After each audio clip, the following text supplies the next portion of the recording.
Le poids d'équilibre, quel est-il? Ton poids d'équilibre, quel est-il? Hello, hello, c'est Valérie Pruvot, je suis fou de moi, praticienne de nourriture et poids d'équilibre depuis maintenant plus de 20 ans, après m'être délestée de plus de 25 kilos.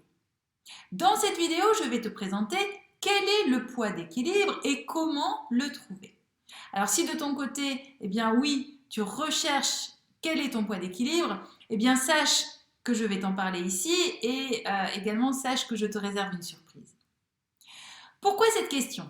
Eh bien, tout simplement, c'est parce que c'est la question que m'a posée une de mes clientes en me demandant « Valérie, voilà, je mesure telle taille et j'aimerais savoir si ce poids est mon poids d'équilibre. » Eh bien, à cela, je lui ai répondu tout simplement que je ne savais pas. Je ne sais pas. Et le poids d'équilibre n'est absolument pas non plus l'indice que l'on appelle l'indice de masse corporelle. Hein, tu sais, l'IMC comme on appelle, que les compagnies américaines ont déterminé à l'époque. En fait, le poids d'équilibre, qu'est-ce que c'est? C'est tout simplement le poids que va faire la personne lorsqu'elle va se fier à ses sensations alimentaires de faim, de satiété, de plaisir gustatif également et de rassasiement. En fait, en se fiant à tout cela, eh bien, progressivement, la personne va se retrouver être à son poids d'équilibre et ce poids va également osciller. Je m'explique. Pour moi, mon poids d'équilibre, c'est 60 kg. Et à certains moments, bon, c'est assez rare, même extrêmement rare, quand je suis malade, eh bien, je n'ai pas faim. Et quand je n'ai pas faim, je ne mange pas. Et donc, en l'occurrence, mon poids diminue de 2 kg. Ensuite, la santé revient. Donc, comme la santé revient, la sensation de faim revient. Et comme elle revient, je remange. Et à ce moment-là, je reviens à mon poids d'équilibre qui est de 60 kg.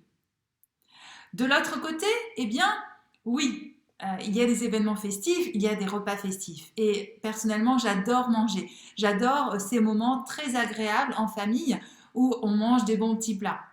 Et forcément, eh bien oui, je mange bien souvent au-delà de ma sensation de satiété, je mange au-delà de ma sensation de faim. Et à ce moment-là, mon poids va peut-être prendre 1 à 2 kilos, donc je peux monter jusqu'à 61-62 kilos. Mais ensuite, les jours suivants, eh bien, je vais réajuster. Ce poids va se réajuster parce que à ce moment-là, je vais à nouveau écouter mes sensations alimentaires et donc mon poids va redescendre. Donc, le poids d'équilibre, c'est cela. C'est tout simplement, en fait, le fait de manger en fonction de ses sensations alimentaires. Je mange quand j'ai faim, je prends du plaisir gustatif à manger, je ressens le rassasiement, la satiété et j'arrête de manger quand je n'ai plus faim. Et voilà, tout simplement. Donc, c'est ça le poids d'équilibre. Donc, si toi aussi, de ton côté, tu souhaites être à ton poids d'équilibre, eh bien, je t'invite réellement à écouter tes sensations alimentaires, car grâce à elles, tu vas le retrouver. Cela dit, eh bien, sache également que cette chaîne est toute nouvelle, donc je réserve aux 50 premières personnes inscrites qui s'abonnent, je réserve une surprise, donc n'hésite surtout pas à t'abonner à cette chaîne et également à commenter une de mes vidéos, parce que c'est en commentant une de mes vidéos que tu recevras la surprise. Sur ce, je te souhaite un bon retour vers ton poids d'équilibre, je te dis bien énergétiquement à toi et à bientôt.